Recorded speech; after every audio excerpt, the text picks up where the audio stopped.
यरूशलेम स्थित अल अक्सा मस्जिद में फिलिस्तीनियों और इजरायली सुरक्षा बलों के बीच झड़प ने अब हिंसक रूप ले लिया है। उस एक घटना के बाद फिर फिलिस्तीन और इजरायल के बीच आर पार की जंग देखने को मिल रही है। दोनों तरफ से रॉकेट दागे जा रहे हैं और कई लोग अपनी जान गंवा रहे हैं।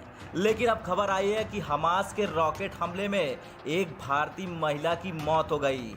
महिला का नाम सौम्या संतोष बताया गया है, जो पिछले 7 साल से इजरायल में रह रही थी। बता दें, इजरायल के विदेश मंत्रालय की तरफ से बताया गया कि हमास ने रिहायशी इलाके में करीब 130 रॉकेट दागे हैं और यरूशलेम में भारी हिंसा फैलाई। ऐसे ही एक हमले में भारतीय महिला सौम्या संतोष की मौत हो गई।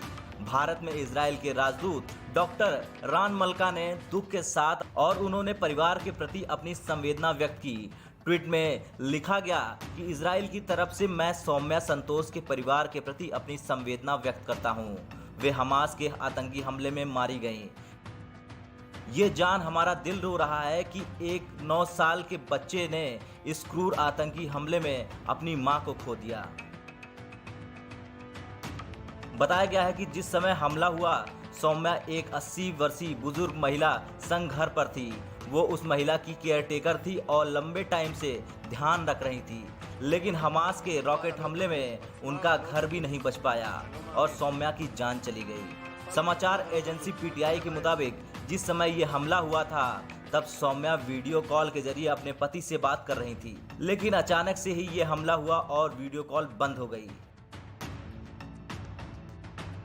इस घटना का एक वीडियो इजरायली डिफेंस फोर्स की तरफ से भी सोशल मीडिया पर शेयर किया गया, जिसमें कई सारे रॉकेट आसमान में दिखाई दे रहे हैं। जिस तरह का माहौल बनता दिख रहा है, उस वजह से पूरी दुनिया सकते में आ गई है और एक युद्ध की आशंका सताने लगी है। जानकारी आ रही है कि हमास के इस हमले के बाद इजराइल कोई बड़ी कार्रवाई कर सकता है। सेना की तरफ से 5000 सैनिकों को गाजा बॉर्डर पर तैनात करने की तैयारी है। वहीं हवाई हमले के जरिए मुंहतोड़ जवाब देने पर विचार किया जा रहा है। इजराइल के प्रधानमंत्री बेंजामिन नेतन्याहू की तरफ से भी तीखी प्रतिक्रिया दी गई है। उन्होंने जोर देकर कहा कि हमास ने तमाम सीमाओं को पार कर दिया है और अब उनके खिलाफ सख्त कार्रवाई की जाएगी।